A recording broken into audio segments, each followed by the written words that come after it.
আমি আজ ইলেকট্রিশিয়ানের কিছু সেফটি নিয়ে কথা বলবো, যেগুলো আমাদের দৈনন্দিন প্রয়োজন। এক নম্বর হচ্ছে, আমরা যে বিদ্যুতের তারগুলো দেখি, এই বৈদ্যুতিক ঝুঁকি বোঝা। এই বৈদ্যুতিক শকে যখন কারেন্ট মানুষের মধ্যে দিয়ে যায় এবং তাপীয় বিপদ যেগুলো হয় আর কি, যখন অতিরিক্ত গরম হয়, আগুন লাগে, এই সম্পর্কে অবশ্যই সচেতন থাকতে হবে আমাদের।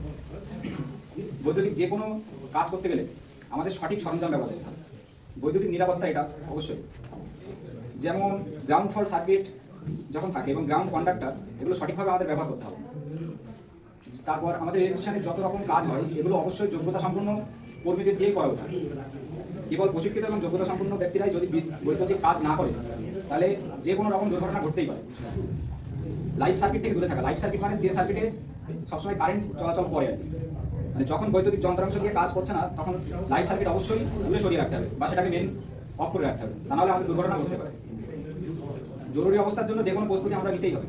বৈদ্যুতিক দুর্ঘটনার ক্ষেত্রে জরুরি অবস্থা যেমন প্রাথমিক চিকিৎসা অবশ্যই আমাদের প্রয়োজন।